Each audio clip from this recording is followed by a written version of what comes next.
Welcome back, everyone, to Rising Warriors Rachael Kulei. I am Nabi Mia Dachinup, woman that travels with the stars, and I'm an enrolled member of Northwest Spanish Shoshone Nation. And today I have my beautiful sister back with us, Dr. Sherrie Davis. And we've been talking and observing a lot of things that have been going on during COVID time. And she's been going through her own experience through purging and moving through different relationships. And so coming from both our own backgrounds and experiences in life, and seeing things that's going on in the world right now, we felt that this was a really good time to talk about de-stressing your life from toxic people. And that doesn't just have to mean an intimate relationship or marriage. It could also be work related. It could be friendship. It could be even, family.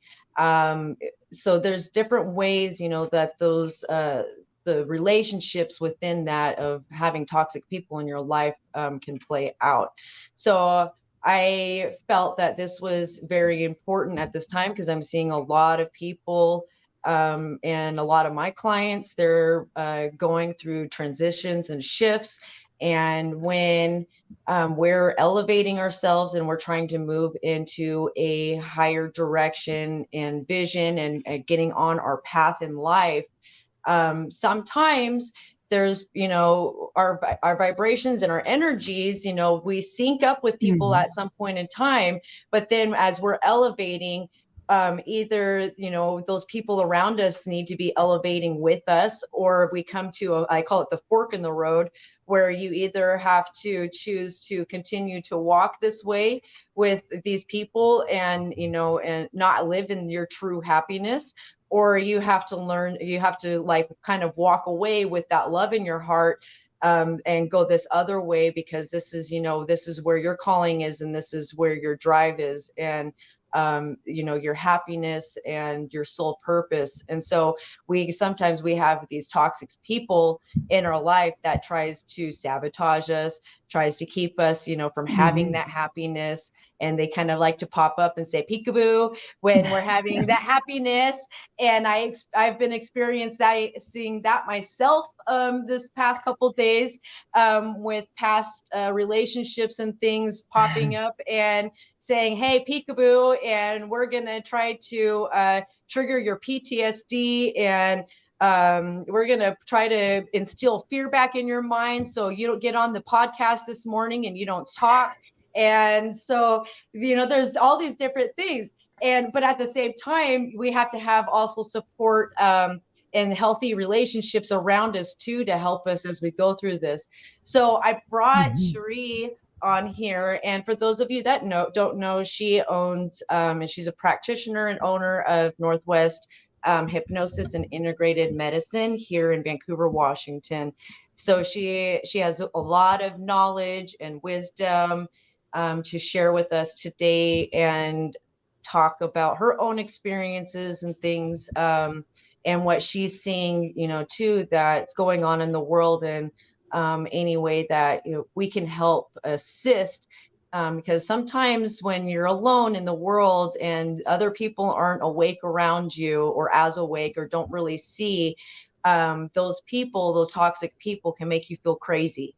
It kind of make you feel like it's all in your head and things. And so we're here today to, remind you, or be that ear and that voice to say that you're not alone, and that these things are real, and that it does happen. And here, we're going to give you some tools and experience to deal with this and go through this with your life. So I'm going to welcome Sherrie. Go ahead and take it away. Thank you, Rachel. I really appreciate you having me on again today.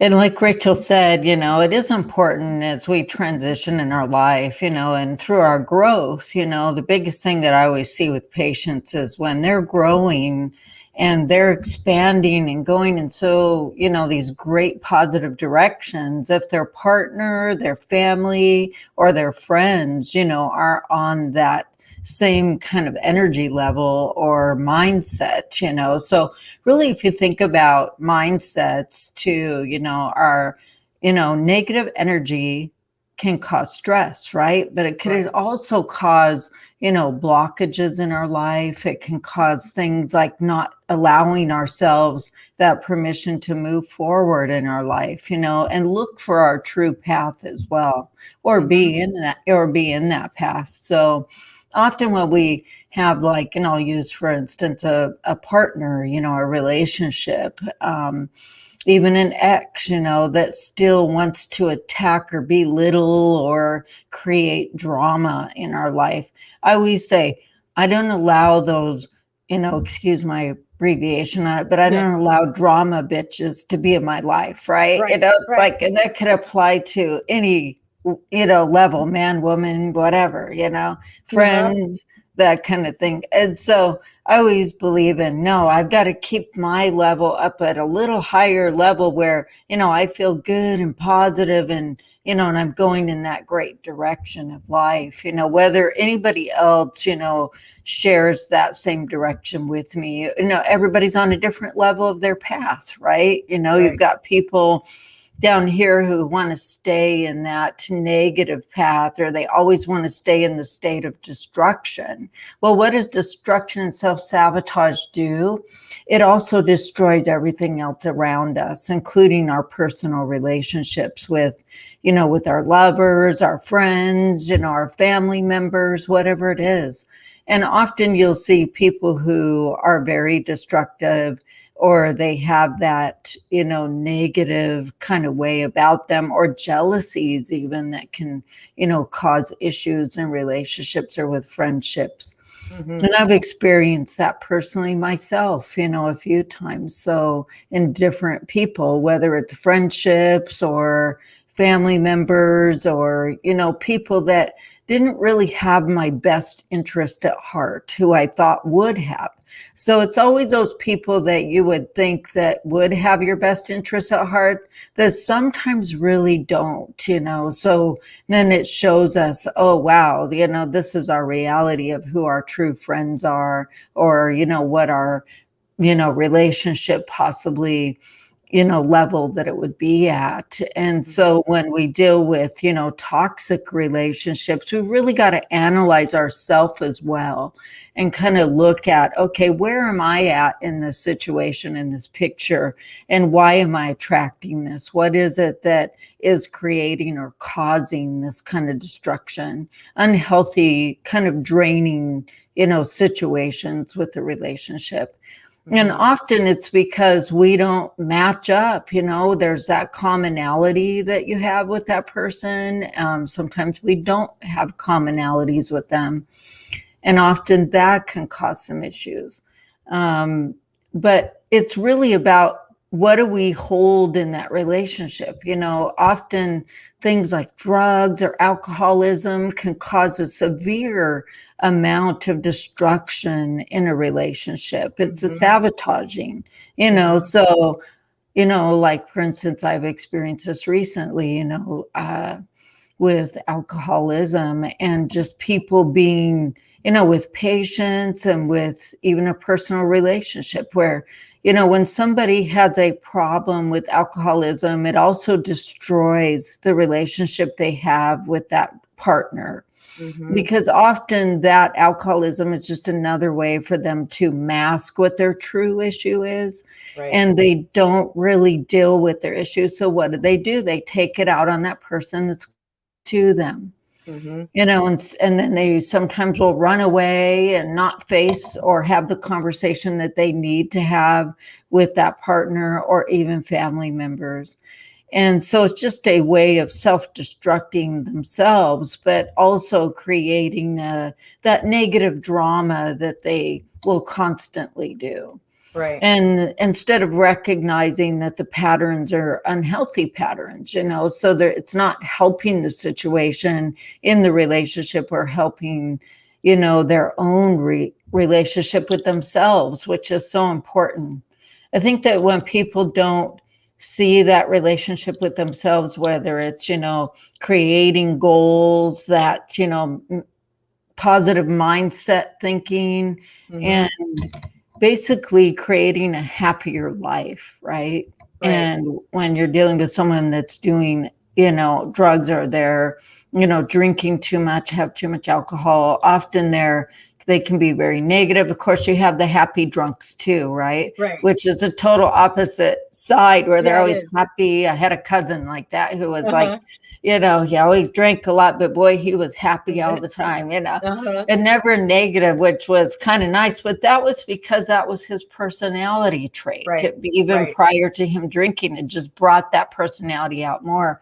So you'll find that drinking, I call it the truth serum. Brings out the true person within who they really are, because alcohol is like, what do you call it, where it allows you to be an unfiltered person, you say, and your feelings are out here, right? It's like, here, I'm just going to express and puke all over you with my negativity that, would actually be stuff that they harbor deep down inside emotionally, within themselves and how they feel. And so even if it's not, sometimes we'll feel like it's a direct attack on ourselves, but really it's the true self of the person that you're dealing with. And so, and then from that, even family members and friends, I remember when I started my practice 11 years ago, here I was married at that time. And I thought, he would have my best interests at heart, of starting that business. He was like the one that ended up being that had no interest at heart. I mean, he was totally against me, and telling me, oh, you just need to go back and work for the corporate world. You can't work for yourself. You won't be successful. So these are the kind of things that I was hearing. But the thing is when people tell you you can't do something, now I'm one of these people that is like, oh, hell no, I'm going to prove I can do 5 to 10 times better than what you think I can do, right? So now I'm really going to do it. And so, with that, we often, some people, they just aren't that way, where they let that person demotivate who they really are and demotivate their goal and take them on a totally different path that is not their path. Right. So when we talk about de-stressing toxic relationships, for instance, toxicity can come in different levels. Like I said, people with drug or alcohol addictions, that's another form of toxicity. People that have abusive tendencies, that's a huge amount of, abusive traits that can happen, and then you add other things to that and it just gets worse. I think a lot of people that stay stuck in those relationships, they don't see their worth because their power has been taken away by that person that abuses them. So it's really about recognizing ourselves, bringing our worth back, and I call it our power. Because really, it's like having your power taken away and stolen from you when that abuser is constantly abusing you. Because then you start believing that mindset of what they're telling you when it's not true. And they'll call you, oh, you're a liar, or, you're whatever. They'll degrade you in other ways, for instance, or tell you that you're not worth anything. And so... and I see this sometimes in patients. I see a lot more female patients than I do men, but often I will find the abuser as a man more than I find with a woman. But there are women that are abusive towards their men, so there is that too. You may not see it quite as much, or it might be more hidden because the men are too embarrassed to talk about it or share that. Often you'll see it in their personality traits on how they act around that partner when they're out and about or with friends or family, and that partner's, pretending to be such a great person and treating that person like, really good at that time when they're with them in public. But then behind closed doors, oh, it's a totally different picture. You're going to get that person constantly beating you up emotionally, sometimes physically. And so when we de-stress from toxic relations like that, it's really about giving ourselves the power and the will to move forward and move on without them. and to de-stress our life from this clutter, you know, that we hold as well. I know anytime that I've, you know, kind of shifted away from a toxic relationship, if they lived with me, I also purged some of the things that we had together, you know, that energy attachment there that we have, and that memory of that, you know, here we shared this together, you know, whether it's furniture or something else. And so it's always good to like refresh, right? Start over, kind of bring in a new energy, find your power, who you are emotionally and physically, and really like notice within yourself that often when you do move forward past a toxic relationship, it's really about re-entering that new path of you, right? Bringing in that self-awareness and being able to detect things like, wow, now I have my freedom, you know, now this is my space, not somebody who's going to toxically degrade me all the time or say things to you that are disrespectful or unkind. And so, you know, and those things are, you know, huge indicators of toxic relationships. You know, if you look at what toxicity is, you know, it's somebody who doesn't have your back when you need them the most, somebody who constantly talks you down or belittles you or picks on you for, you know, things that shouldn't even be brought up, shouldn't even be in the picture of communication, right? You know, I had somebody who would always, you know, gripe at me all the time and constantly complain about the stuff I had stored in my garage, right? Constantly complain, well, that's my stuff. Yeah, I need to purge it.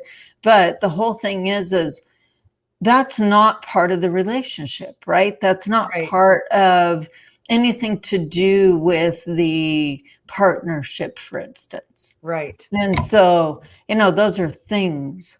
Those things could be taken care of, right? Or purged or divided or broke down, whatever. We can throw stuff away, which I have multiple times, right? You know, downsize, and we all do what we consider spring cleaning. Sometimes my spring cleaning is just purging all kinds of things, you know, letting it go, besides just cleaning the house physically. But it's also about, what do I need to renew? What do I need to refresh, you know, within myself? And really finding yourself again. You know, often we lose ourselves within a toxic relationship, and then we lose our identity with it. And so that part is really important to really, you know, find who you are, even that new you know, even if you're not the old person that you were before, now it's time to find who you are today, right? That growth, that pattern that you want to have, your goals. You know, I did a really cool class a couple years ago when we were allowed to have groups and stuff, hoping to get it back going again.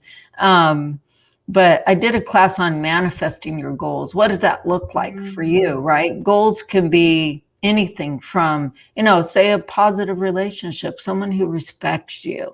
It can be what you want to do in your life path, you know, your career. Maybe it's about taking a trip somewhere that you've never went to, you know, but always when you're doing these things, you always want to have that positive mindset behind it as well. You don't want to have a toxic person always degrading or saying you can't do that, right? When somebody says you can't do that, what are they saying? They're taking away your power. Right? They're taking away something that you have the desire to do, and this is your goal. And, you know, and of course, you know, you want it to be a positive goal, nothing, you know, negative or to do with something that's going to be degrading within yourself or self-sabotaging. But something positive, you know, that you can create, whether it's with your kids or yourself or your friends or family, whatever it is. But also finding that circle of people around you that are your best support. You know, most time toxic relationships will tell you that, you know, the people that are closest to you, they'll drive you away from those people and they'll create divide so that they can have you in solitude. And so that way, you no longer have friends to support you or family members that can come to your rescue. Often you'll see abusers divide people like that from their relationships all around them. And then pretty soon those relationships become lost, right? They hold no value anymore. And so, but that's why it's so important that, in those toxic relationships, that you never allow for that divide to happen, because that little piece is so important, that as we do transition in our life, or we have things that happen in our life, we always have that positive support that's there. It's like, I was so grateful when Rachel and Eric and her mom and a few friends of my other cousins showed up to help me move this last week. And I was like, oh my goodness, how am I going to do this? Right. How am I going to be able to move all this stuff that I've accumulated for so long? And it's too much for me to do by myself. And heavy furniture. I mean, I have big, bulky, heavy furniture. So yeah. And so there's no way I could move that on my own. So I was so blessed and grateful that Rachel and Eric and everybody else came to my rescue, really, to support me in this new adventure, moving forward and helping me move to the place that I moved to. And so, but, you really, it's important that you have those positive, people that always have your back, always, because then you'll always have their back as well. Where your boundaries are with those people. But with, de-stressing your life from toxicity and toxic relationships, it's really about purging, things that, you no longer need with that person or in that relationship, and letting it go if it doesn't suit your purpose in a positive, healthy way. And so, because when we don't have that, positive support with that person or family members, I've even cut ties with family members. I've had patients do that as well, because those family members are so toxic and negative. And you just don't need it. You don't need that. I always tell my brother that, they might be family and they might be blood, but if they are negative and they're constantly causing a drain in your life or trauma or drama, then that, like anything, you got to look back and go, well, if they weren't family members, would they be my friend? Right?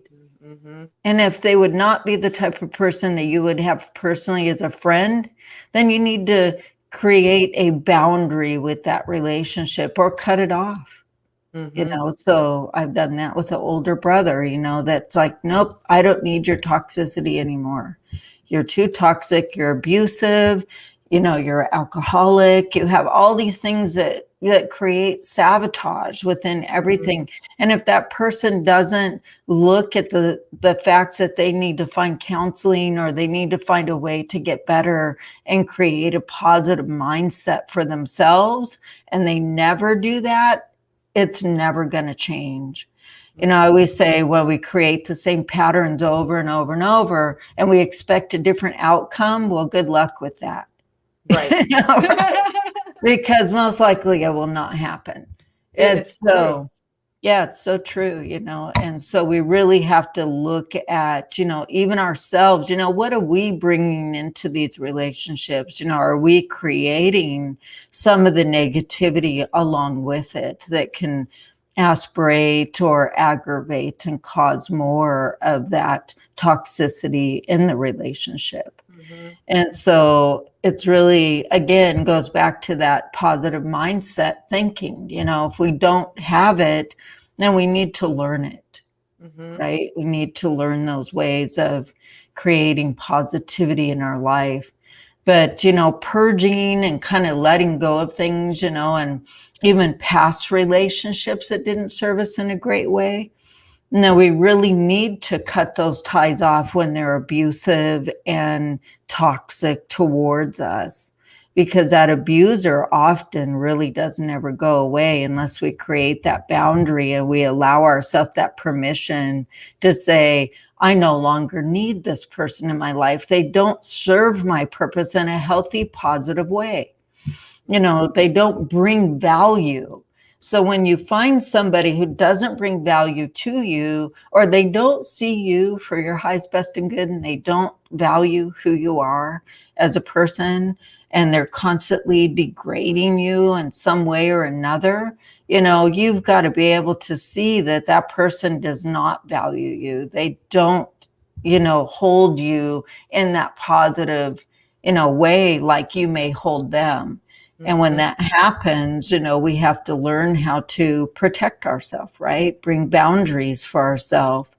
And also, rid that toxicity as well, if the person continually abuses in many ways. And so one of the ways is, just kind of recognizing that they don't serve your purpose in a good way. They don't bring that positive light or, purpose to the relationship. Instead, they're constantly degrading, belittling, creating drama and arguments over petty stuff. When you find that people create arguments over petty stuff, it's never going to go away because that person constantly will do it. We always say to ourselves when we're in those relationships, it'll get better. This person will get help, right? But if they don't get help, it's not going to get better. And then we can't see that change. It just doesn't change.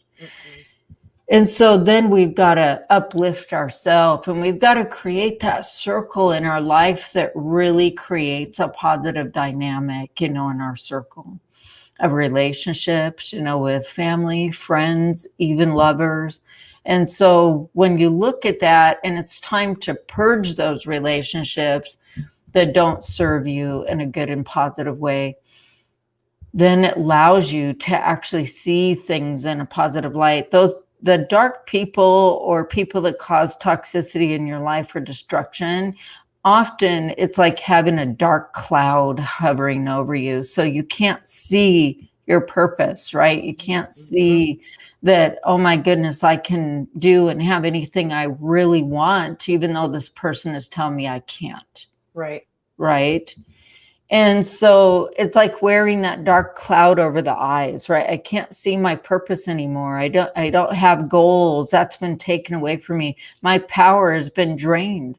Often when we're around toxicity like that, your energy will get drained, because that person is constantly feeding off that by verbally abusing or physically abusing. So pretty soon that spirit of yourself becomes drained. You no longer have that self-image or power of yourself, that good positive mindset, because you become clouded by what's happening.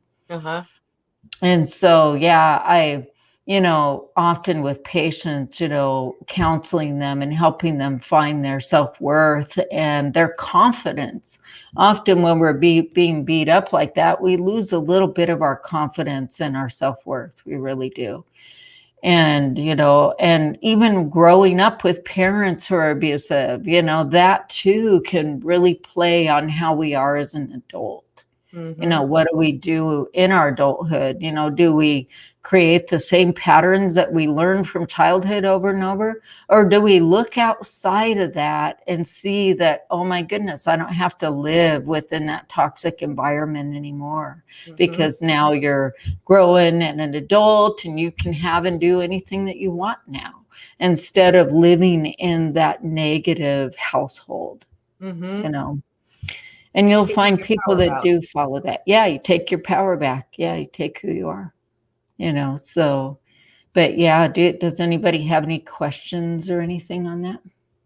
Like, does anybody have any questions? You can type and add. But one that came to me is, so what I noticed too is like, so if we have two different mentalities. So sometimes, because I've been on both sides of that abuse, where I, at one point I was just like taking it and, I believe it. And I start really, believing all of these hypnotic suggestions in a sense that's being told to me, versus, and then then there's this downplay of it. But then there's also the other side of it, which you have to be conscious and, you know, self-aware that, okay, so like this happened with me last night. You know, I was getting these incoming messages from a toxic person, and all of it, like, it put me in two places. It was either I could go back down into PTSD and I could allow it to trigger all of these spiritual warfares and abuse and things that I lived for 8 years, or I had to go on this mental battle of, no, I know who I am. No, I can't go down this again. No, you know, these people don't have power over me like this. No, I'm taking my power back. You know, I've been working on taking my power back and my voice back. And no, you're not going to sabotage me. So there's this set. And so I was like, what would be like some tools, you know, for people that are trying, that never really, you know, had exposure to having the healthy mindset, to be able to mentally go and say, no, I'm not listening to you. No, you know, to have the, oh, you're going to tell me no, well, I can do whatever I want type, you know, mentality. So let's dive a little bit deeper into that, because there's a lot of people that, you know, don't have those tools, but they know it's possible, but it's like, what are those tools to kind of get to that place? Right. Yeah. Yeah. We really have to look at, you know, creating a different dynamic within our environment, right? One of the things is, what are we living in? Basically, are we living with somebody who's like that? And taking ourselves out of that environment is the first step, because then it allows you to see that, oh, wow, you can actually have a life that is free of toxicity and drama and abuse, you know, or negativity.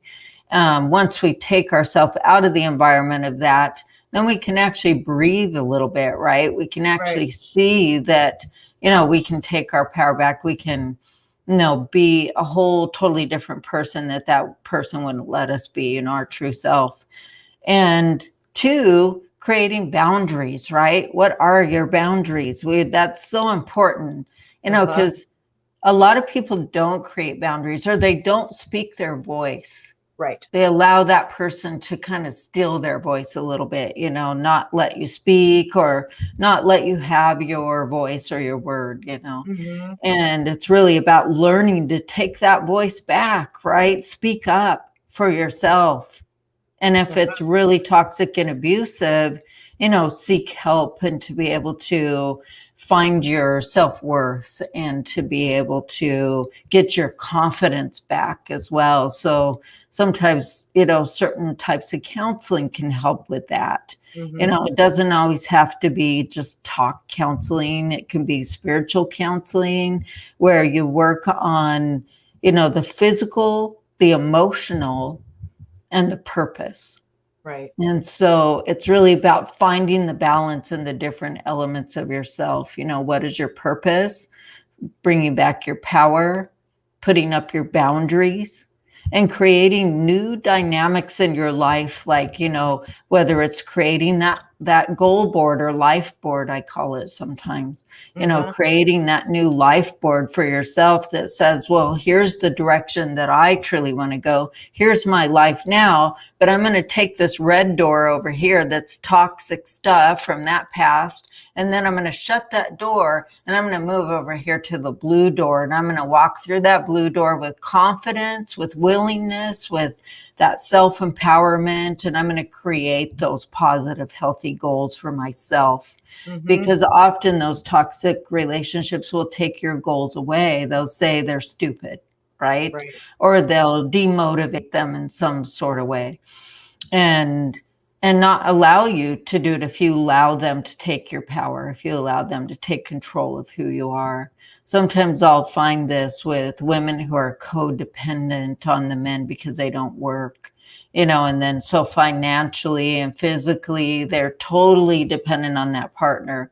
No, and often within that dynamic, you'll see that control and that a little bit of abuse, or you'll see, that person has no power over decision making, right? They have no power. If that partner is toxic and not seeing their value within the relationship, and really seeing your own value as well. That's another thing that's really important, asking yourself, what is my value?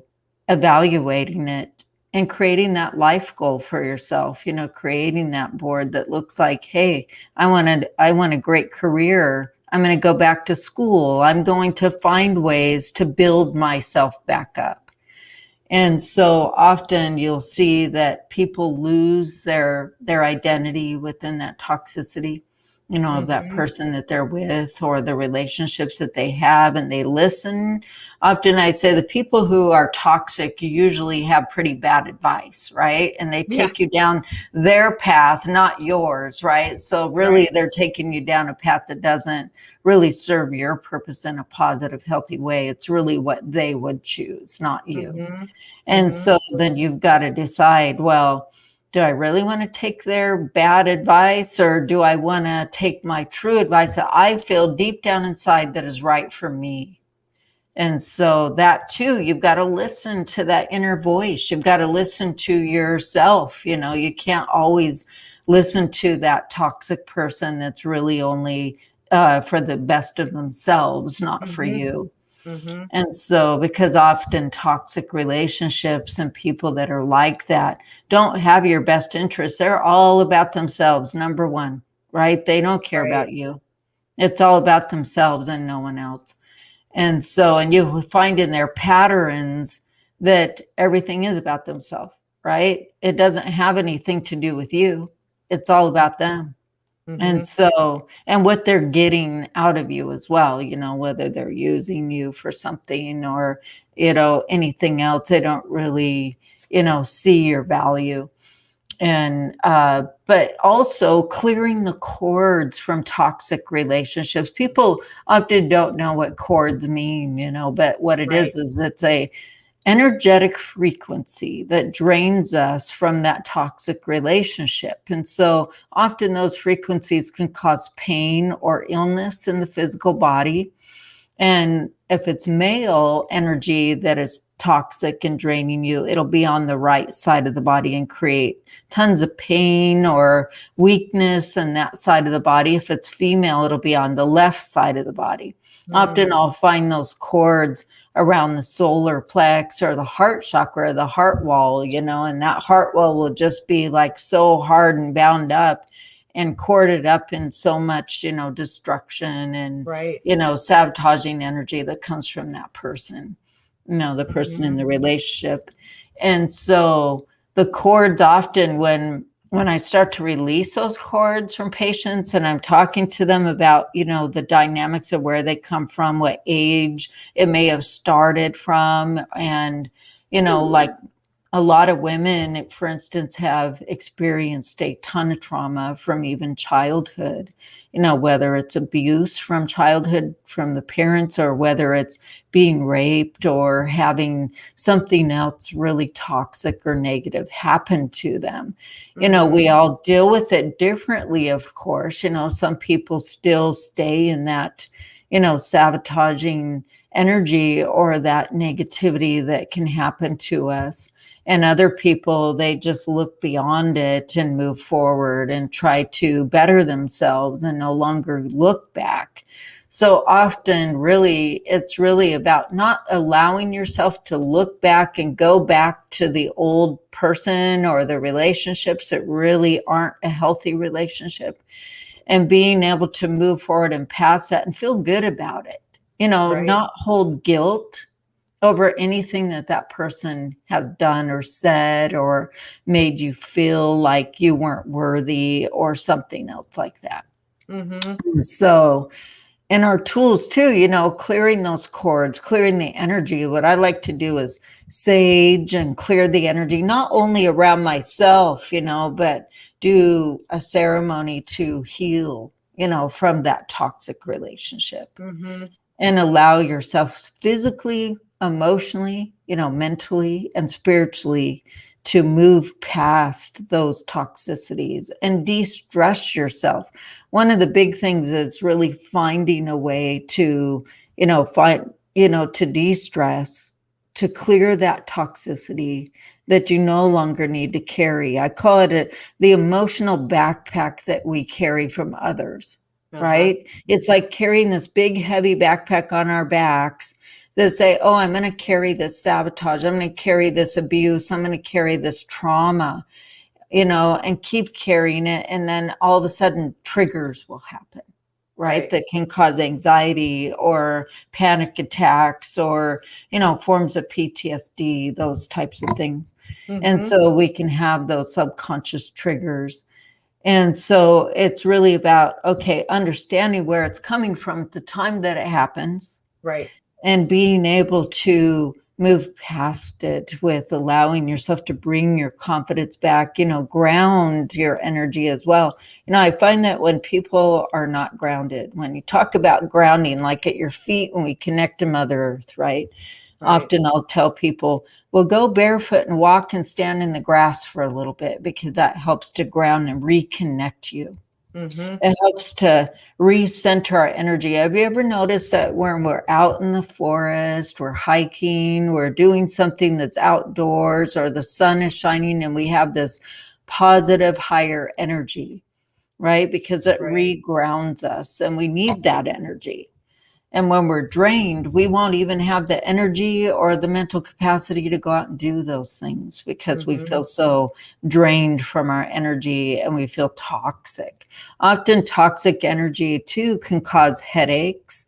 It could cause you to feel sick all the time. No energy at all, tired, constantly fatigued. That too can happen. And, and I realized too, when I was in a toxic relationship, I would wake up and I'd be like, the person laying next to me, well, I could feel their energy.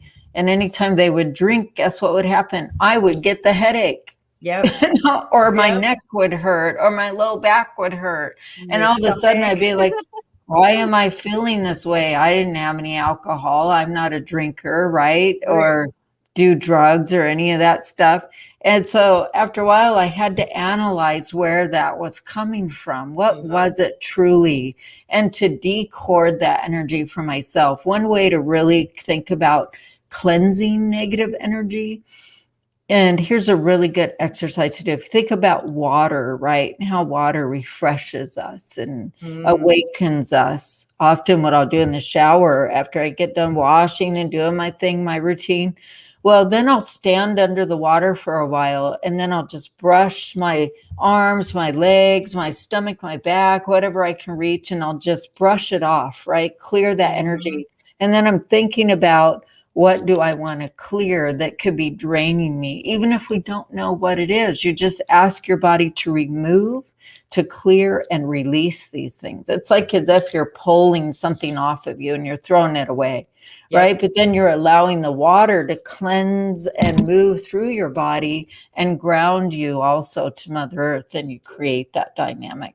Often there's 2 pressure points you can also use right here on the chest, right below the collarbone, that first little indent there. And you cross your hands over like this, because then you're going to ground the polarity. You're going to bring balance as well into your system.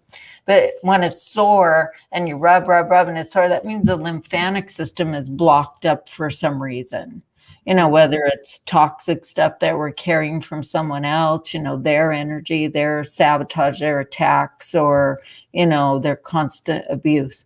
And that will affect the entire system, cellularly, lymphatic, organ functions can be affected as well, because each organ holds an energy. If you think about your heart, not only pumps energy, right? So it's constantly moving, but so do the organs. That's how they flush things and how they absorb the cells and minerals and whatever we're taking in. Everything has an energy frequency to it. And so do other people. So our physical body puts off an energy. So we're probably ever, and I'm sure most people have experienced this, where after they've been around someone really toxic or they constantly talk about negative things, all of a sudden you're drained, right? You have no energy and you feel like you need to go lay down and take a nap, basically. And you do, because that nap helps to recharge your system. But at the same time, we have other tools that we can use to clear that negative energy. And one of those tools is, the shower, taking that water, cleansing it, walking out in the grass, standing in the grass barefoot and taking in the energy and regrounding and centering, clearing the cords, pulling that toxic, yucky stuff off of you. No longer holding that baggage, from that person. Because we all kind of do it from time to time, I'll admit that happens to me too. But I recognize it the minute it happens, and I clear the toxicity and I no longer carry it. And you'd be surprised at how you feel so much more mentally and physically open, and your energy comes back. And so you just feel refreshed, and energized again. And so when you do the technique where you cross here and push on those pressure points, it's going to ground you here at your feet, but it's also a tool that you can use to take some deep breaths, breathe out whatever it is that is bothering you, or that toxicity or abusive energy that is, being put up on you basically from another person. And so what I would like to do is just kind of ground here, breathe out, let that toxicity go, no longer hold it. And you're going to send it out to the universe, right? You want to ask the universe to cleanse it, purify it, bring healing to it, but yet release it from yourself, no longer holding on to that physical trauma, attacks, negativity or abuse, clearing those energies out, getting rid and decluttering that toxicity, no longer holding it or carrying it, taking that emotional baggage that we all carry. And I want you to imagine that you're going to take that emotional baggage and you're going to just take it off of the back or wherever you hold it, whether it's your neck or low back or the heart wall or the solar plex, just clearing it, letting it go, letting it drop off, decord it, and just clear that energy. It's like you're going to take that knife and cut it off, right? Clear that energy away. Often what I'll do is use a quartz crystal or selenite, which is a really good cleansing crystal. And I'll take that selenite and quartz, and I just clear the energy around me. And I have it's at my office, a big, beautiful, long quartz crystal that's about, I would say about this long, right? And it's thick, so I can take it like a sword and take that quartz and just run it through over my body, clear anything that needs to be cleared. Selenite can do the same thing. It looks like a quartz. It's just a little bit more crumbly. Yeah, like that. There you go. Yeah, some quartz. And so, yeah, if I had my selenite somewhere, but I've been moving, so everything's all over in boxes. It'll appear. It will, yeah, exactly. Everything's all packed up right now until it comes back out, right? Yeah. And so, but yeah, and those tools are so important to be able to use in our everyday life. We have coworkers that can drain us as well, that can be a toxic energy and they basically, it's like having someone constantly clenching onto you. They're constantly feeding off of your positive energy.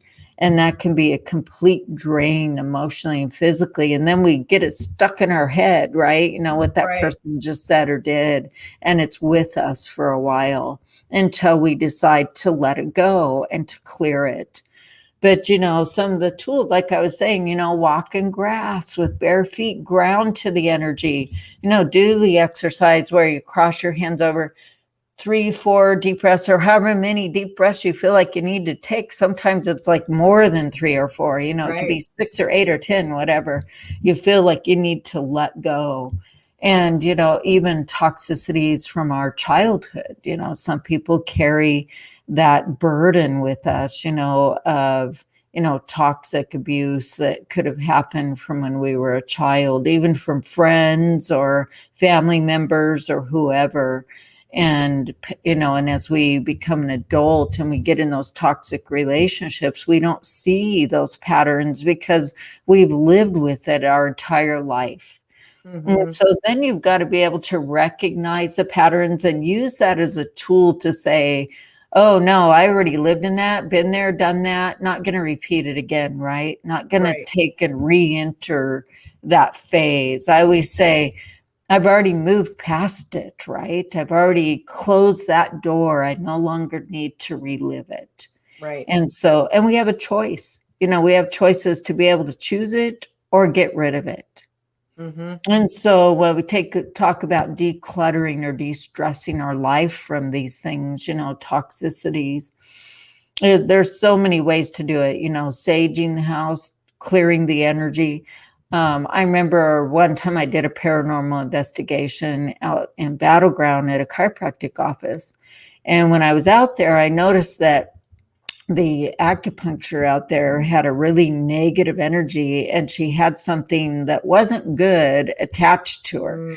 So anytime that you bring a higher vibration into a space, or you yourself are that higher vibration, those toxic people, they'll attack you every time, never phases, even if you don't know them. And so, because you're coming with something good, right? And I remember this lady coming up to me. I was talking to the chiropractor in the lobby, and she was just finishing up with the patient, and that patient was leaving. I hadn't even started yet because I was waiting for everybody to leave, and the secretaries were going to walk around with me. Well, the acupuncturist lady comes out and yells at me and the doctor, and I'm looking at her like, what, lady? I don't even know you. I'm here to cleanse the space because you have paranormal activity in the space and to read where it's coming from. This doesn't have anything to do with you. But what she didn't like is the vibration that I was coming with. Right? She didn't like that spiritual connection and that higher vibration. So she physically, verbally just attacked with these negative daggers like you wouldn't believe. So I had to put up my shield, right? And go, oh my gosh, don't take that on. That's her garbage, not my garbage. I'm not going to carry that for her. Right? So you got to recognize too that you shouldn't be carrying other people's toxicity for them. You need to let them carry their own and figure out how to go deal with it, right? And no longer kind of throw that up on you, because often they will. I remember that lady when she yelled at me, and I told the secretaries, oh yeah, well, she'll go outside and she'll start pacing back and forth and yelling and talking to herself here in a minute when I start saging and doing my first prayer on the building, right? And I'm inside. She did exactly what I said. She went outside after her patient left, got him all checked out, and all I was doing when she blew up at me and the doctor was talking to the doctor in the lobby. She couldn't hear us. She was in her room, way, way back in the office. And so she comes out and she was told that I was coming to do this, but we hadn't started it. And so the chiropractor, he didn't even know how to respond to it. And I was like, wow, okay, so I kind of got mad at her and I told her, you know what, we haven't even started here and you need to stop throwing up your toxic negative energy on me and the doctor. And I go, and when I get ready to do this, I'll let you know. Right. And so I had to create my boundaries with that person. And I didn't even know who they were, but you got to create those boundaries either way. And so once I did create those boundaries, now she knows, oh, I can't walk on this person. I can't abuse this person like I have everybody else that works here. Right. Or anyone around her. And I couldn't believe she was an acupuncturist. And I was like, oh, I won't be getting her acupuncture anytime soon, because who knows what she's putting on that patient as she puts those needles in. Her hands are transferring energy. And when that energy transfers, there you go, right? You wear it. And so it attaches to you. And so, that experience was quite interesting. And of course, she went pacing back and forth in front of the building, yelling at herself and talking and doing all that to herself the whole time the whole hour that I was there, she was doing that back and forth. And I was telling the secretary, I was like, well, she'll be getting her exercise today, walking back and forth frantically in front of the building. And people think, what the heck is that lady doing? Right.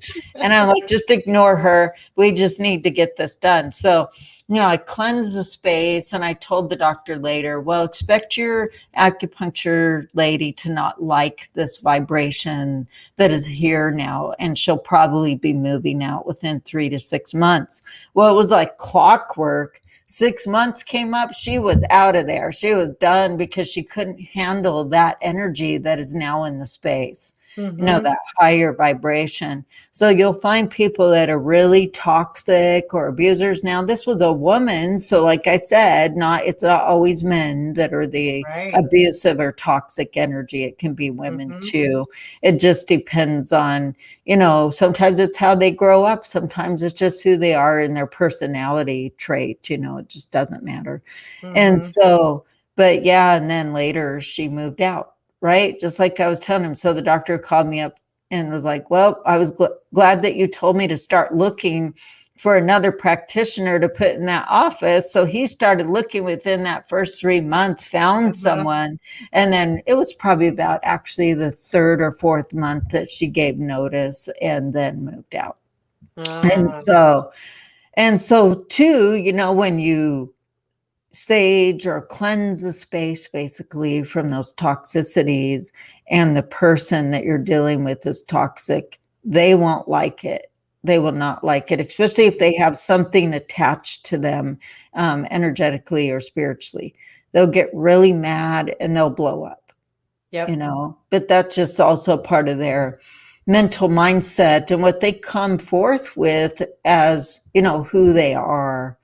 And so whether we sage the space, whether we go out and we recognize, things that really are holding us back, some of the tools of like taking the water, in the shower and cleansing your energy, no longer allowing things to attach to you like glue. So it's basically like things it'll feel like you have heaviness on the neck or the shoulders, like you're holding a big weight right there that really isn't yours. Or you'll call it stress, right? I hold my stress right here.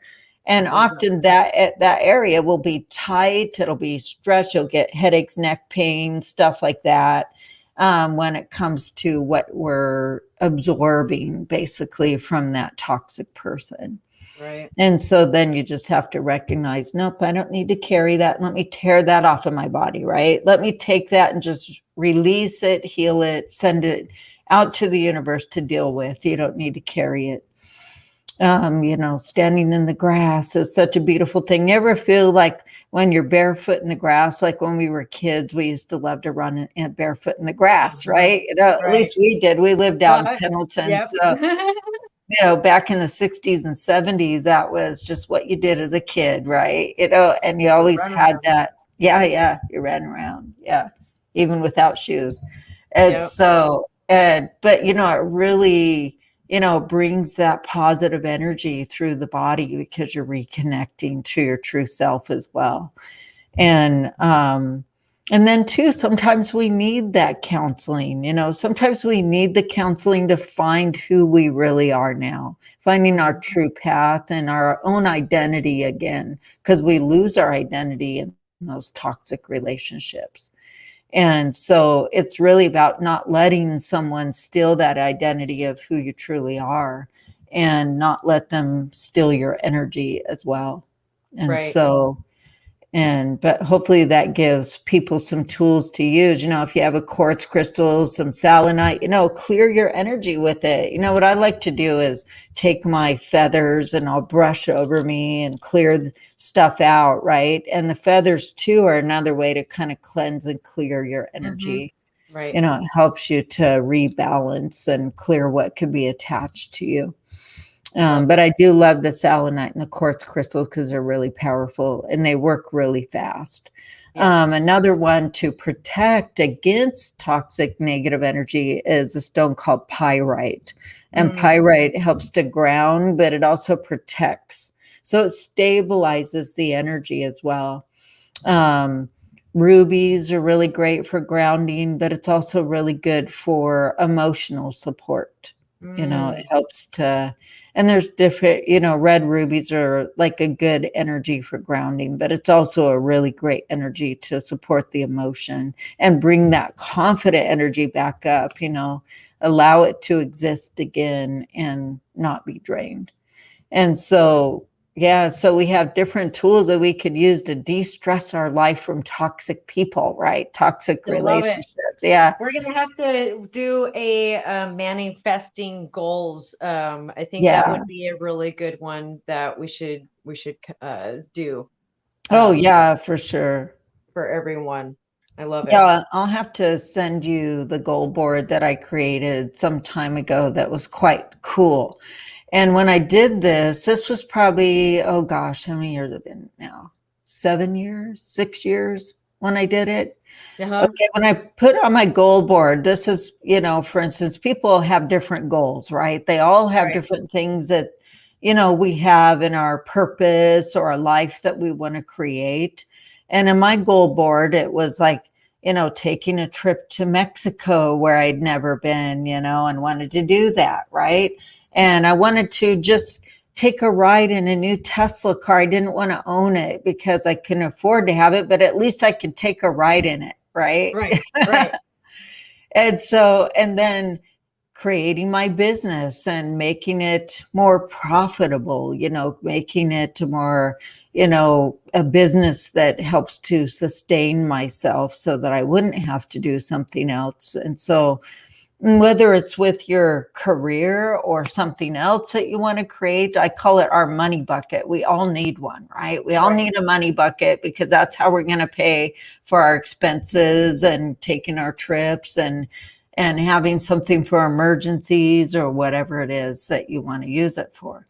And so all the things, when I looked back at my goal board, it was interesting that day that I did the goal board and I prayed and I asked the creator for these things to happen. I put some of it had a timeline on it and some didn't, so it just was how I created it, where I wanted this to happen within this timeline, date and year, or I wanted this to happen in this month or whatever it was.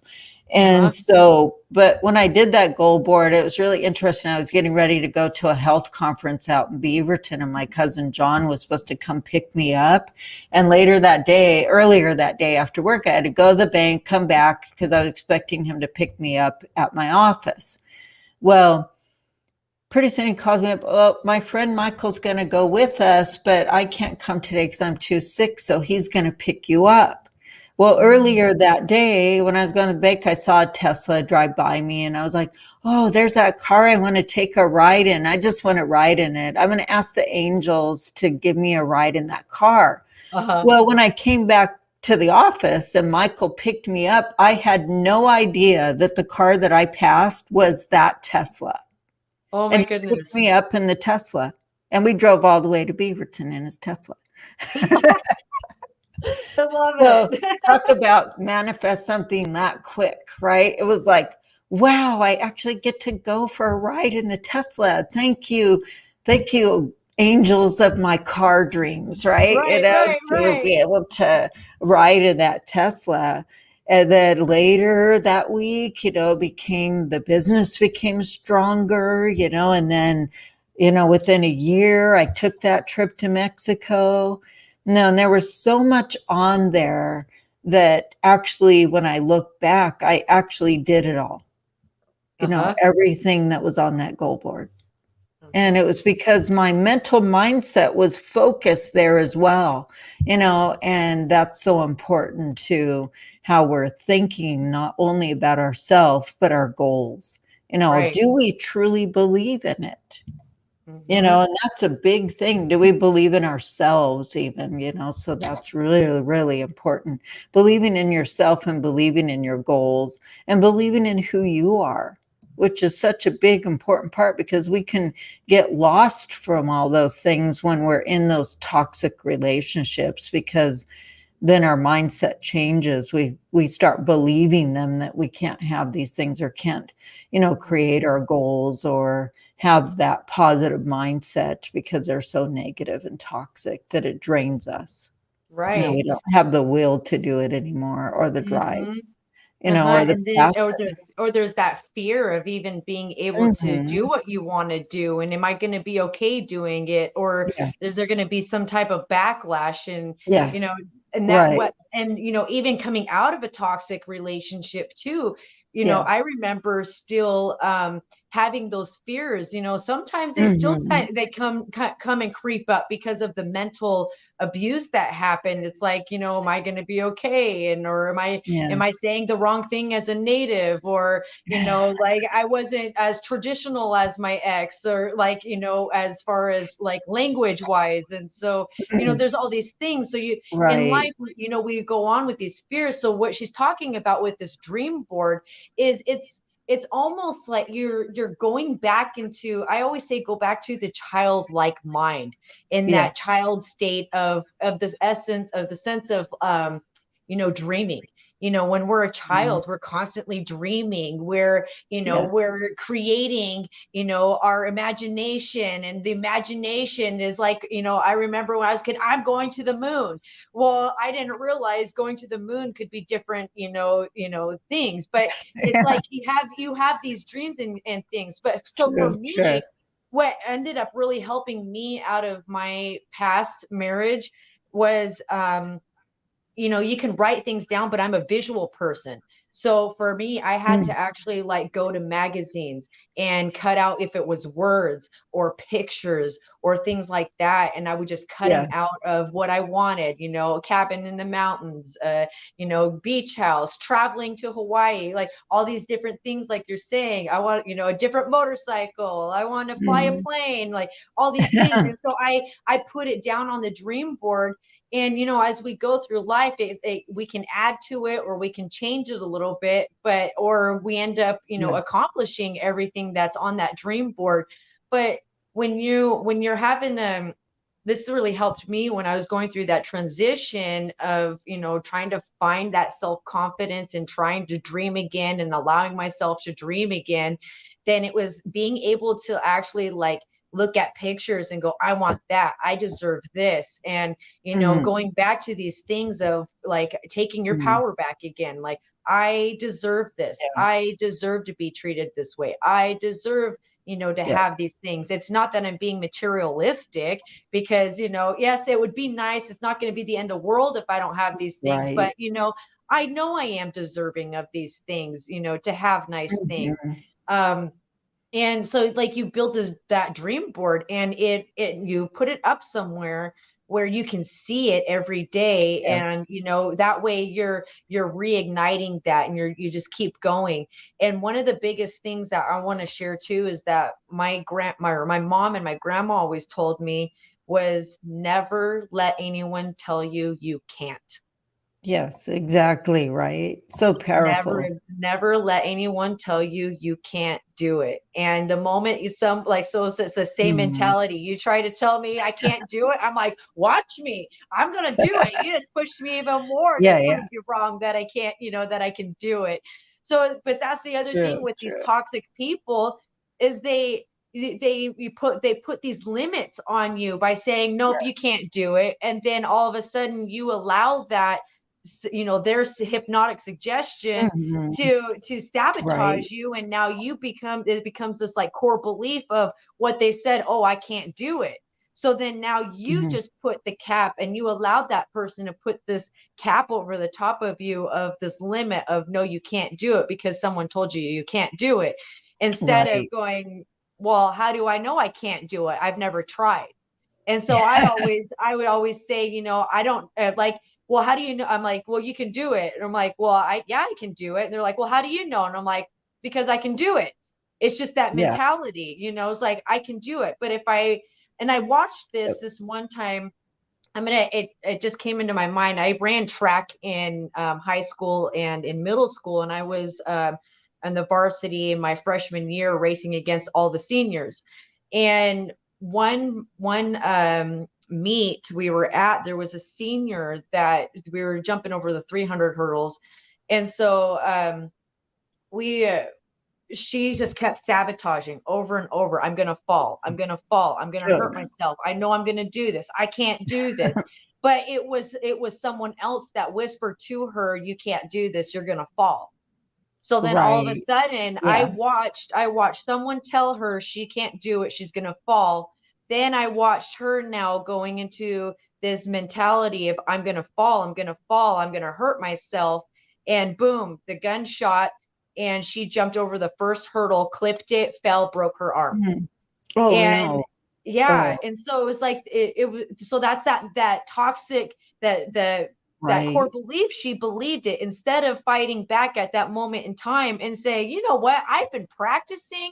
I've jumped over these hurdles so many times in practice. I can do it. How dare you tell me I can't do it?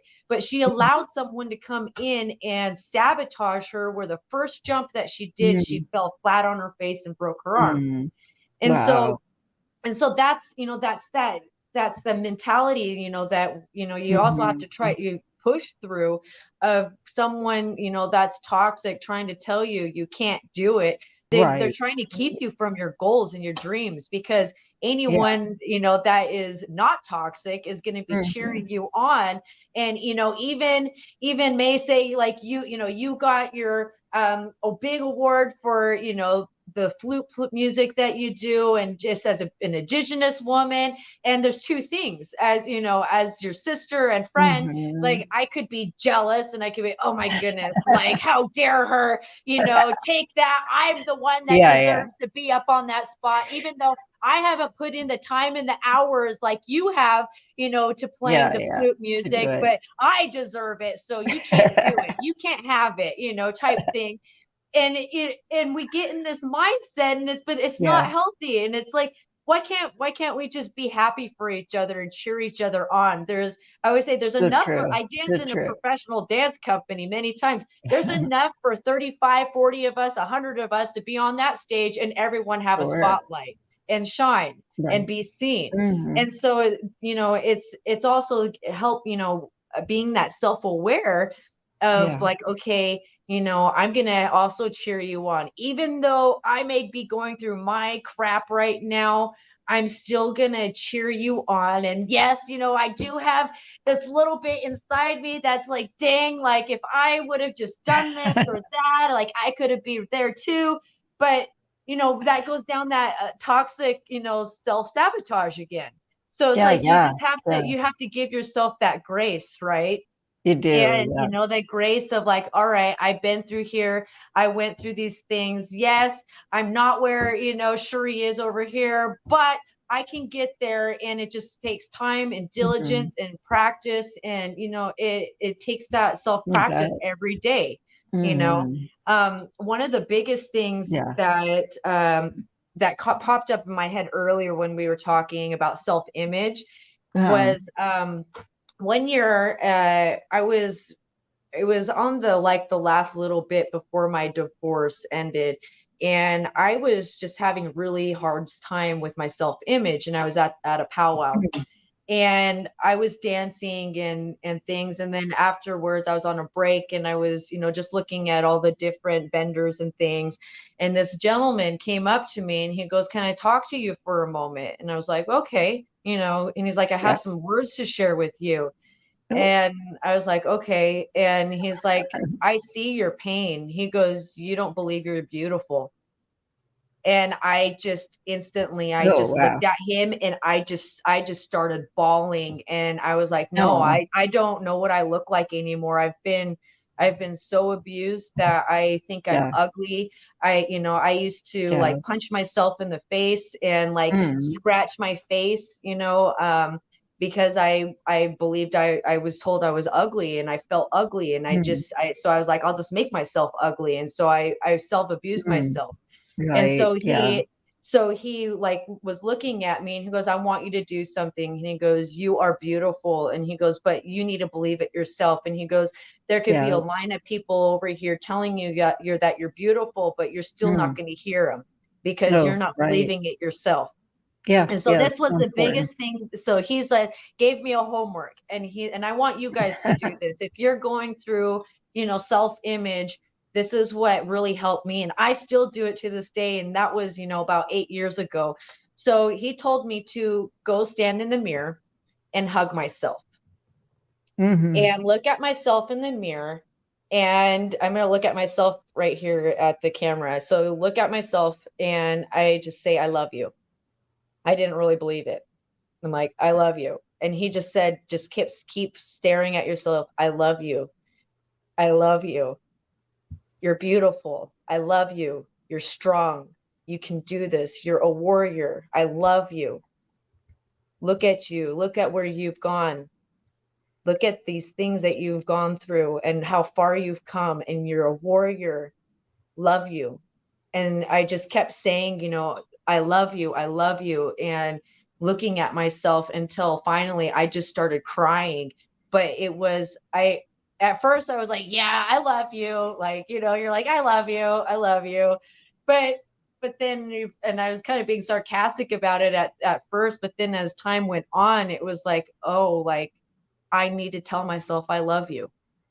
Oh, for sure. Yeah. It's so important because I think if we look at our self-image and reflection in the mirror, we often become clouded about who we are, what we look like, and physically, because, the toxic relationships will tell you that. They'll tell you that you're ugly, or, I had that personally happen to myself recently, with the relationship saying, since I got back from Mexico and was really, really tan, well, I'm part Mexican and Navajo and, Saskatchewan. So I have a lot of dark skin already, but I didn't need that person saying, oh, you're so ugly because you're so dark.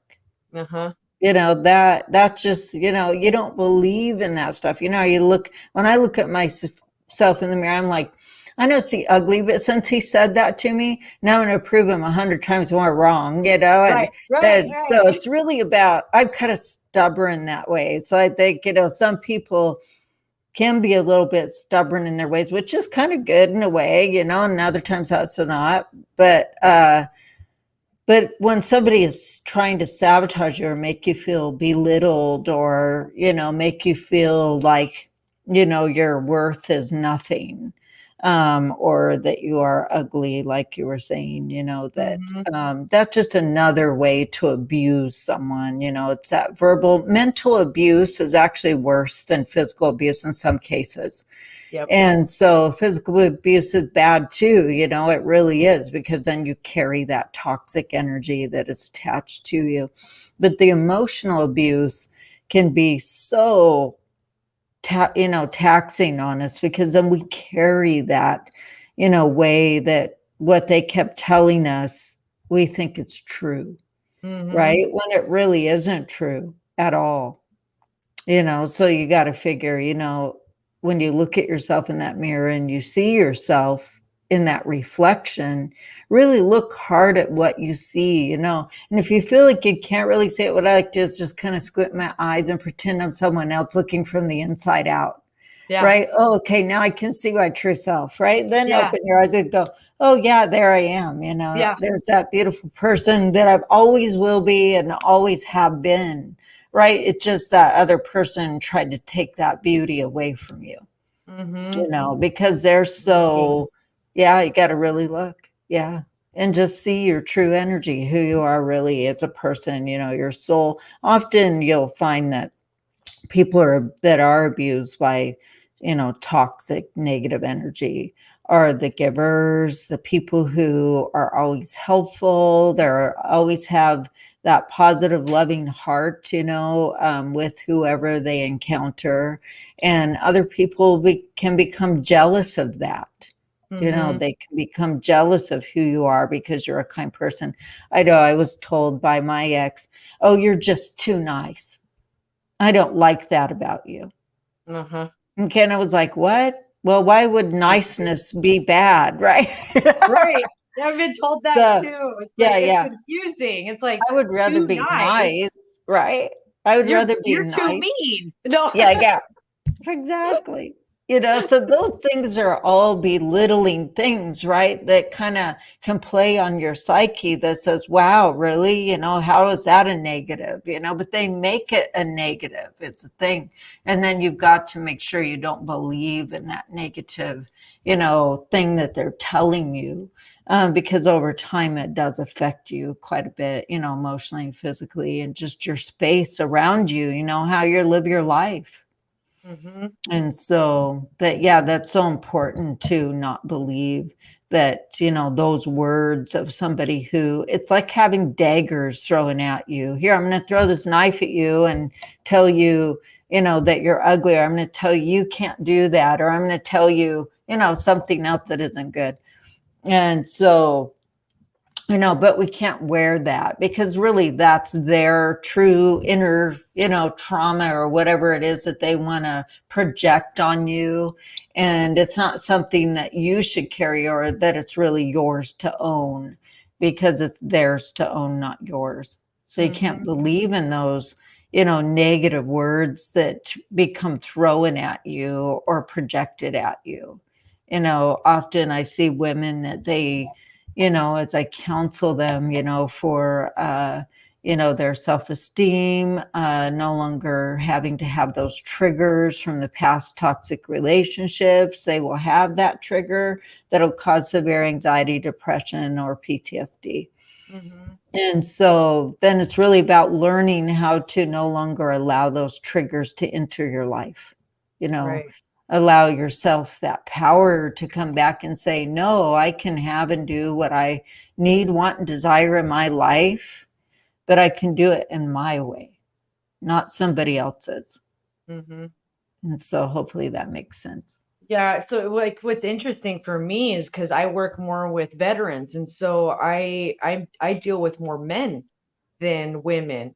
And so what's Mhm. interesting is I'm seeing a lot of these men have narcissistic and toxic women in their lives. Right. And so it's interesting how, like, True. if, with the There is. energy, that they carry from war, that it's met with this Mhm. like this toxic relationship until they start working on this healing, and then they start realizing that, oh, I attracted this person, and it's not where I need to be. It's not healthy. It's kind of, some of them, it's like reattracting that, the abuse that happens in the military, and the Yeah. control, and Right. because you're Right. used to someone controlling you and things. But when you're there, it's a different mindset, because you're looking out for each other's best interests and for your life, and so for that support. But then when you Right. come back, you have someone else that's not looking out for your best interests, and is supposed to be looking out for your best interest. And Mhm. so it's challenging, and It so it's is. like, Yeah. I just want to also speak to the men that are out here, that it's not always just the men, like we've been saying, Yeah. that are Mm-mm. abusive. Like, I see you men, and just know I do see you, and I hear you, and I see the women that are abusive and towards you, and Yes. take care of, they take advantage of the kind-hearted, you know Very and much so. and it goes on both sides. So it goes back to the It yin and does. yang. There's the balance, and if there's on women, then it's also men Mhm. too. It's not just Yeah. one or the other. No. Mm-mm. It's both sides. And so I just want, people, it's like, we're not attacking one side or the other. It's both Mm-mm. sides. You And we bet it see it is. on Yeah. both sides. She just happens to have more clients that are women that go through this, Uh-huh. and mine is men. But also, Mhm. I attracted the energy of wanting to work with men more than women. Yeah. Yeah. So, and I wanted, Mhm. that's what I put out in for my healing, Mhm. center, was that Yeah. it was more focused for men to get this healing, and to know that they're heard. And so it's Mhm. like, because I know there's a lot of women that are holding the space for women, as yourself. So it's like, Mm. so I was like, well, I can handle the men over here, and I can handle these big burly guys, these Yeah. military Yeah. guys. Like, let's do it. That's it. Yeah, you know, that's and right. help them through, you know, their transitions and things like that, and helping on, you know, military couples and families. But Mm, it goes mm, on both, it goes on both that, sides. It's not just one or the other. And mm-mm, during this COVID time, it's like everybody, you know, if we want to talk about like drugs and things like an escaping, like right. here we also have work. We also have other things that we go and do, right? And so Mm, before COVID hit, yeah. you know, we have a lot of people that are at work and they'll stay as late as they can to tell, you know, their spouse is asleep and everybody's in bed to come home, or they're out, you know, doing whatever. And, you know, there was more freedom to be out and away from home, and then, you know, to avoid those situations and to avoid the real trauma or toxic or the real issue that's going on in the home.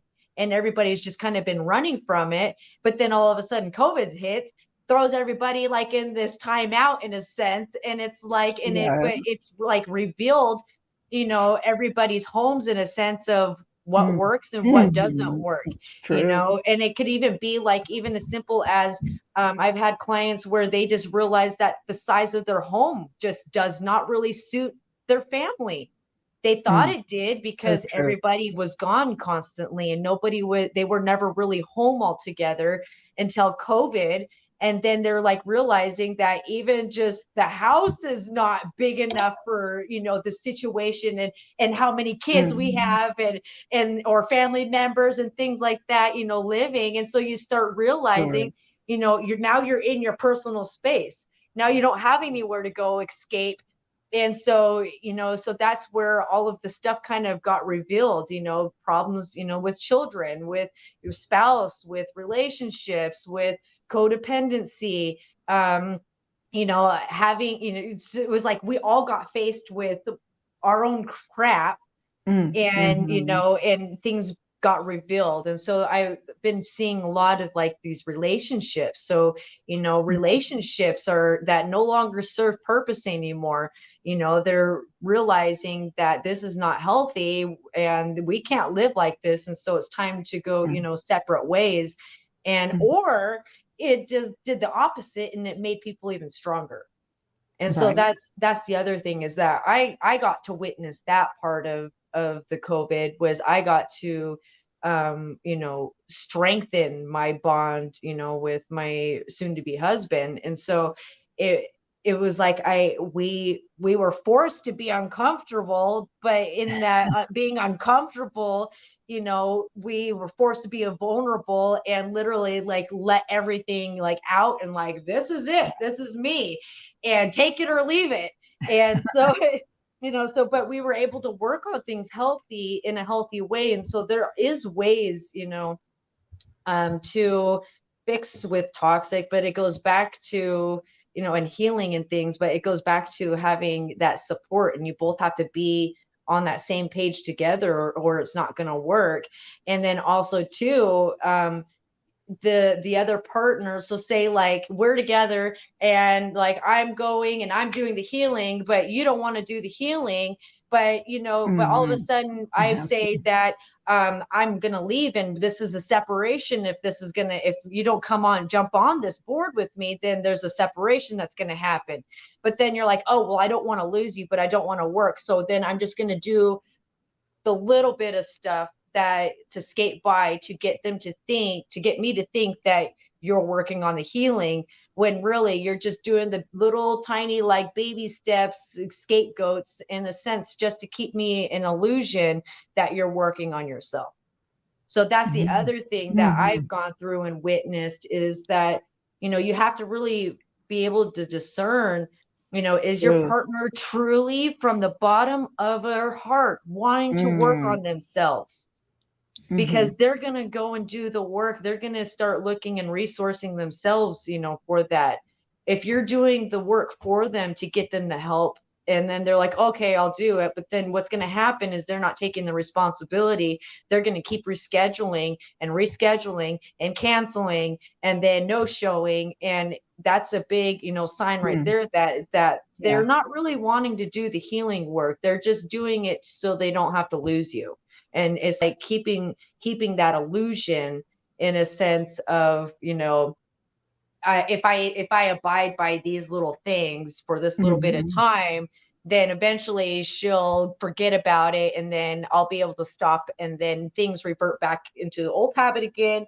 And then it gets you right when you're like, you're back in the comfortable, and you as a person, you're like, all right, we're working, like this relationship is better. We haven't argued in 2 weeks.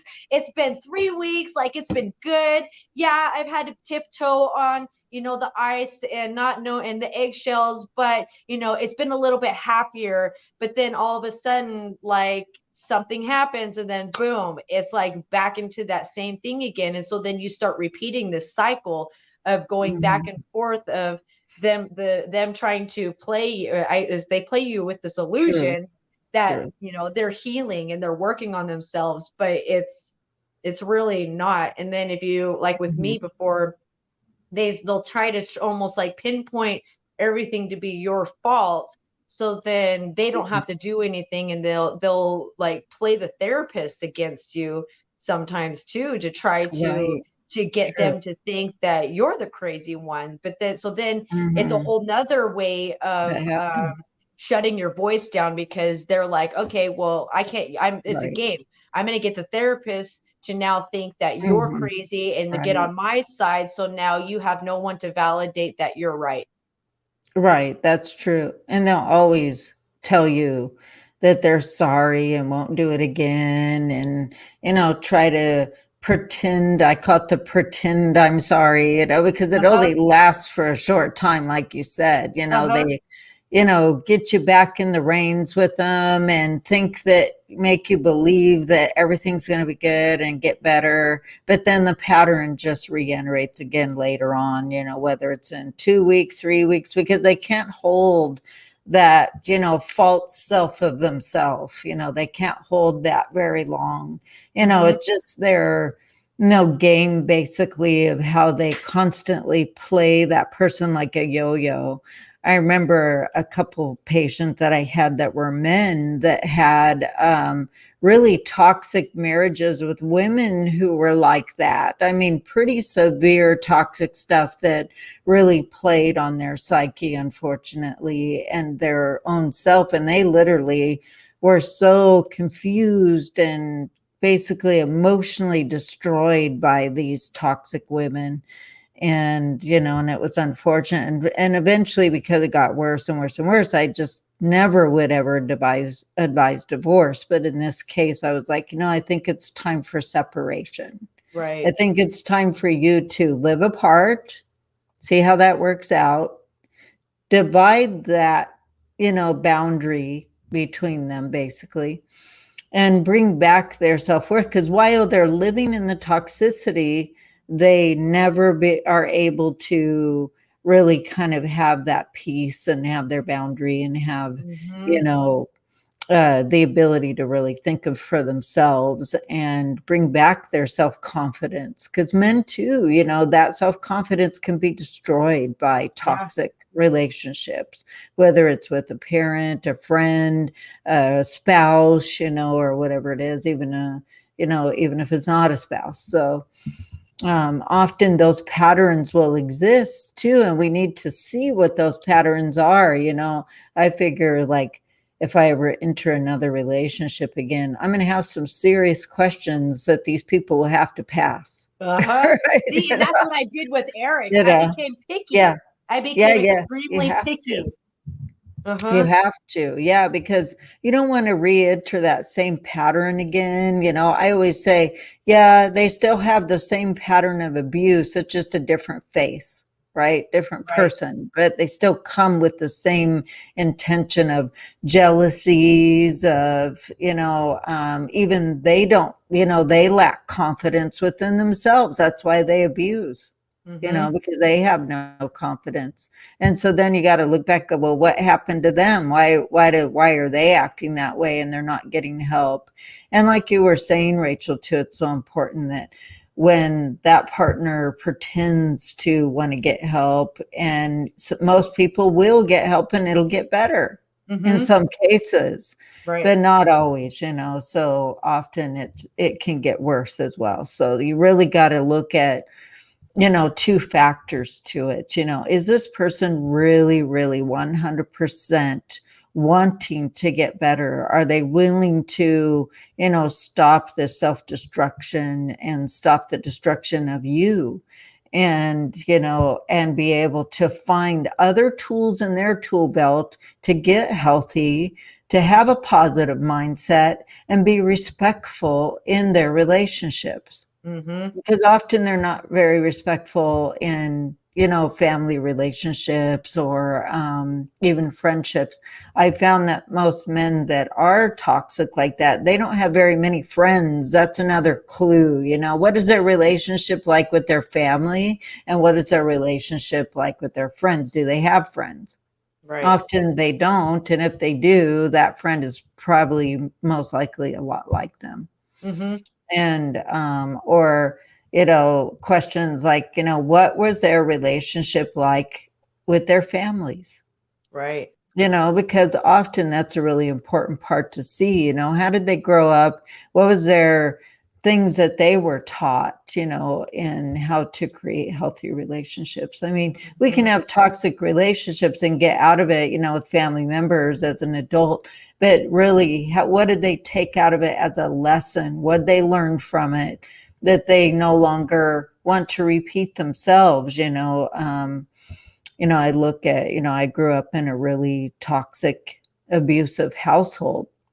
And my brother Jeff and I are the only two that decided, hey, we don't want to be like that. You know, there was 5 of us, right? But the other ones were like, well, we're just going to keep creating this negative energy around us and these negative patterns of abuse, whether it's self-sabotage or whether it's abusive energy or negativity in general, you know, towards others or their lifestyle. You know, lifestyle is really important, you know, how we live our lifestyle. Is our lifestyle really filled, you know, with the things that serve our purpose to our highest, best, and good? Or is there chaos still there, you know, in some form or manner? It doesn't have to be really bad chaos, but any kind of chaos, you know, or toxicity. And yeah, so like you were saying, you know, really kind of recognizing those things, but also being able to put up your boundaries, being able to find yourself again. I always say, you know, when we separate or we divorce or we get rid of a relationship that isn't really good, now we have to find our center again, right? We have to find out who we are. You know, we've got to figure out, who am I, right? What is my purpose? Who am I as a person? And find that true self. Because we often can get that piece of us lost, you know, and I call it our stolen energy, right? You know, we no longer know who we are. And, but even with men, it's so true. You know, there's so many men. I remember having a good friend who was married to a really, really toxic woman. I mean, she would come into the meetings at the chamber stuff that we were at and create chaos at the meeting. You know, right? So, you know, with her husband, and he would, the guys that were his friends would have to protect him while we were at these meetings, you know, in Portland. And to think that that person was so toxic and so jealous, and she was so abusive towards her husband. Her husband was a very kind, nice, and gentle person. It would never harm a soul. You know, he was one of these people that was a peacemaker. He just wanted peace and happiness in his life. We all do, right? And so eventually he did divorce her, but he also had to put a restraining order on her, and he also had to go through these terrible, terrible things to have to protect himself in order to step out of the situation. So, you know, it happens with men too, just as much, you know. I would say men probably are more embarrassed, or they don't talk about it so much as women would. Now, women kind of wear their emotion on their sleeve more than men would. Men kind of harbor it, hold it, and don't release it, don't Well, that's part really of talk.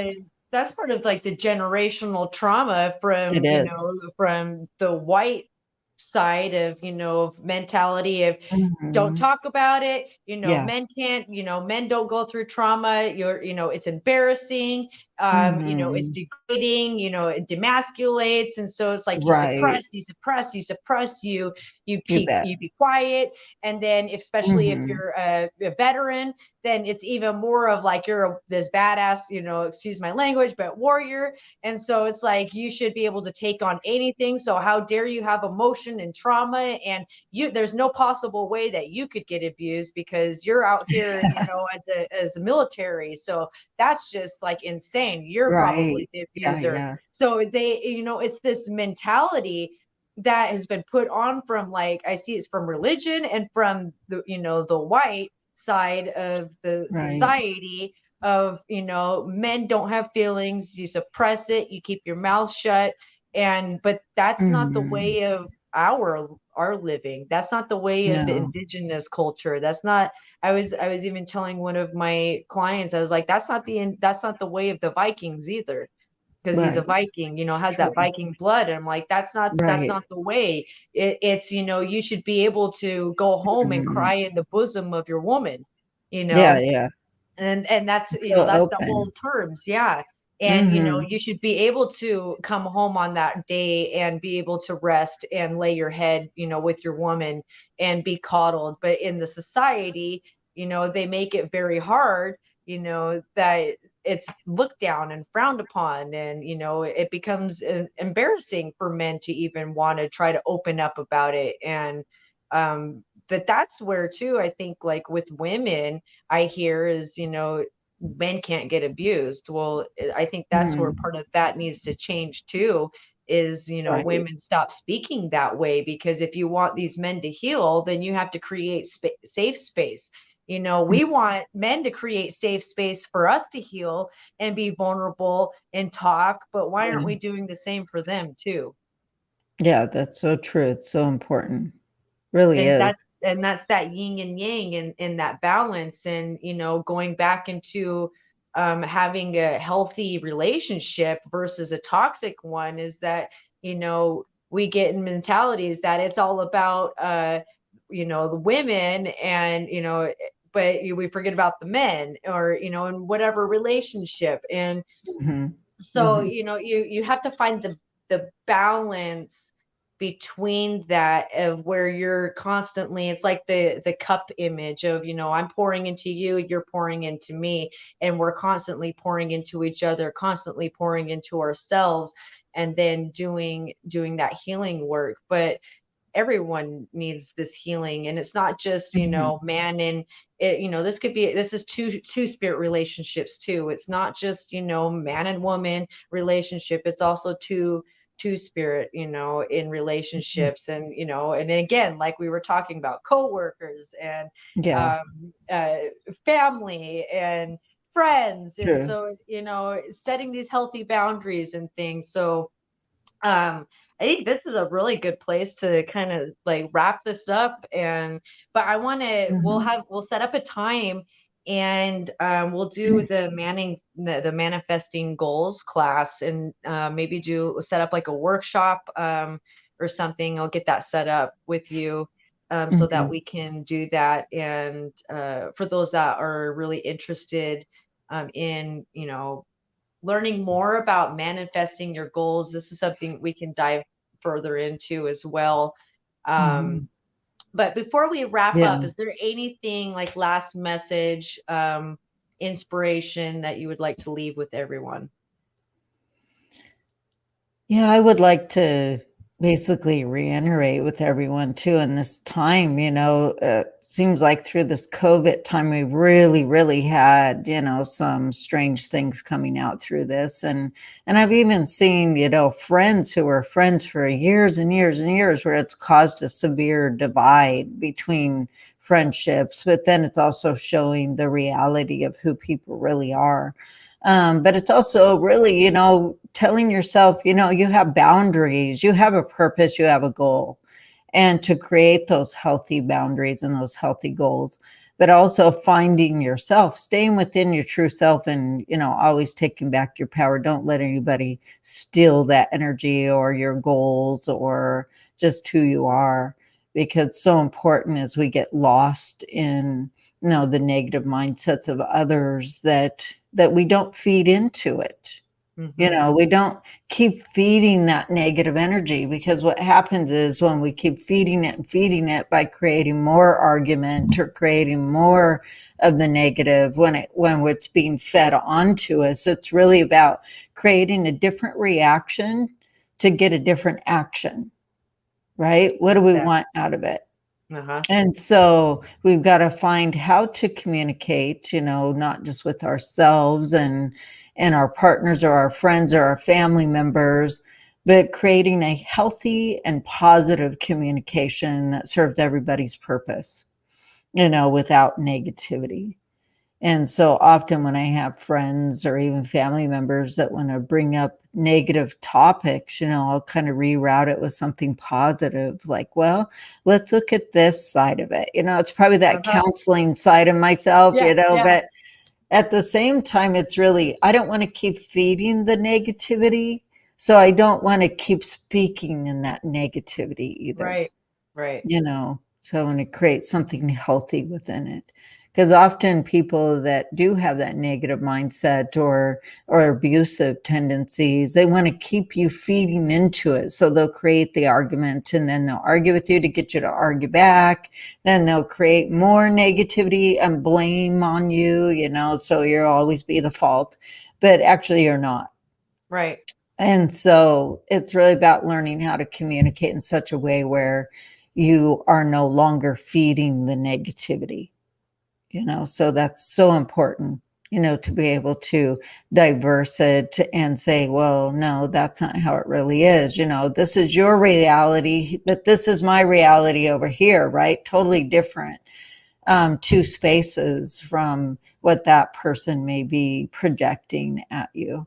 But really, communication is going to be a big key. I think often we tend to lose that level of communication on how to kind of put out the fire, basically, without creating more fire. Right. So we don't want to keep feeding the fire. We want to divert the fire. We want to kind of put it out. We want to smooth it out, right? We want to create something positive that helps to also rationalize with the person without angering them. With what they're really saying or doing. But again, making sure you create your boundaries. And if the toxicity is so bad and it's never ending, then you have to step out of it. You have to step away, find yourself in a different way, where you're not living underneath those toxicities. And that includes relationships with friends. If a friend is just constantly draining, negative, we've got to put up those boundaries with that friend. We can't always live within whatever it is that they choose to not change, basically. Right. That makes sense. Even family members. So yeah, but I've been blessed. I've been blessed with Rachael and, having such beautiful family members, and, it's so, I don't know, it's a rare thing anymore these days, but it does exist, it exists. That's where the energy part comes back into it too, because if I hadn't been putting that energy out to bring, a family member that's on this level, to speak with me and to walk with me, and you wouldn't have done it too. It's like we both found each other, because realistically, for all those that I'll share this with you, the first time I ever met my cousin here was actually in a salon, and I heard her speaking to my best friend, and in my mind I'm like, I just have to meet with her. I didn't know, they weren't telling me, the spirits weren't telling me you were my cousin yet, but they were saying that we need to connect, that I need to know you, and we need to be together. And I was, in my mind, I was like, well, if it is, then she'll hand me her business card. And so you're like talking, I think you were talking about some paranormal activity with Monica. And So then I was like, just listening and things. I'm like, okay. I'm like, huh. I'm like, wow. I'm like, all right. But I'm like, but if she's real, she's going to hand me, she's going to hand me her business card. So you're about ready to walk out. And then all of a sudden you stop dead in your track and you're like, oh, I've got something for you. And you reach in your purse and you grabbed it and you're like, here, give me a call. And it was your business card. And I was like, okay. So then I go in there and I go to see you at your center, and then we're like working and doing ancestral work, and then we find out we're cousins. Like they're saying we're related. And so it's like, so my point is that, you know, you may not even know, like I didn't even know who, you know, Sherrie was 12 years ago, but going through and, you know, just reconnecting and just being on that vibration of attracting and her being on the same, we found each other. And so that's the what I'm saying is like, so when you're out here, you know, and you want these people, you want someone that can walk with you, you have to manifest it. You really have to sit and every day, you know, this is what I want. This is who I want. This is the best friend I want. It doesn't even have to be an intimate relationship. It could just be a best friend that you want, or a family member to walk with, or, you know. So it's like, it's attracting that energy and going back to that positive place of, okay, this is what I want to attract. These are the people I want to attract. And, you know, that's where you just kind of like the surrender, and the universe will bring it to you. But then you also, you can't go and think negative against it, because if you're like, I'm going to attract these people, and then all of a sudden, oh, but I'm not worth it, or I'm not deserving. So what the universe just heard was say, they're like, oh, you want this? Okay, we can give it to you here. This is here for you. And then all of a sudden you're like, but I don't know. And the universe is like, all right, like, okay, we'll put it over here then. I guess you didn't want it. So it's like, you have to be careful when speaking, when you're manifesting, because you don't want to say something and then you're like manifesting it, but then all of a sudden you go self-sabotage and say something negative, and then you just canceled out your own, you know, prayer of what you're praying and asking to receive from, you know, the divine and from the universe and from creator. And so you want to be conscious, you know, have that self-awareness when you're going through and manifesting, and you're elevating, that you got to work on the negative part of it, you know, so that you're not canceling out your own things that you're trying to manifest and bring into your life. So I just want to leave with that, is be self-aware. And when you're thinking in the positive, you just have to be, when those negative thoughts come in, that it takes 3 seconds to change that negative thought into a positive. And Lindsay, we're actually going to be talking about menstrual cycles, the mooning cycles, bringing my mother back on in a couple of weeks to be talking about the mooning cycle and with those things. So stay tuned for that. And thank you, everyone. This was a little bit longer today. We already kind of had a feeling this could run into 2 hours. And so for those that are on other platforms, this segment will be broken down into 2 pieces so that it will fit on the platforms. So thank you, Us, you know, for being here. It was an honor to have you again and sharing your wisdom and knowledge with everyone. And again, if there's topics, things that you would like to be heard and talked about, send me a message, let me know, and I'll get those things set up. And I hope you all have a beautiful day today, and blessings to you. And thank you. Stay positive.